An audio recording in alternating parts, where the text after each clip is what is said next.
রিয়ান এবং মীরা সবুজ জঙ্গলের সরু পথে হাঁটছিল আর তাদের সঙ্গে লাফিয়ে লাফিয়ে চলছিল সোনালি বাদামি রঙের ছোট্ট শিয়ালটি।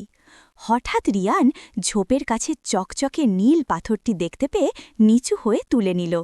পাথরটি ধরতেই চারপাশে নরম জাদুকরি বাতাস বইতে শুরু করল আর পাতাগুলো ঝিলমিল করে উঠল।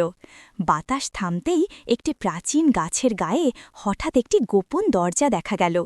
তারা ধীরে ধীরে দরজা খুলে ভেতরে ঢুকল আর দেখল ভেতরে ভাসছে রঙিন আলোর গোলা। হঠাৎ আলোরা জোড়া লাগতে লাগতে একটি ভাসমান সেতু তৈরি হল, যা দূরে আরও গভীর জঙ্গলের দিকে নিয়ে যাচ্ছিল। ছোট্ট শিয়ালটি আনন্দে দৌড়ে সেতুর ওপর উঠল, যেন তাদের পথ দেখিয়ে নিয়ে যাচ্ছে। সেতুর শেষে তারা পৌঁছাল ঝকঝকে স্ফটিক ভরা এক বাগানে, যেখানে প্রতিটি গাছ বাতাসে সুর তুলছিল। রিয়ানের হাতে থাকা নীল পাথরটি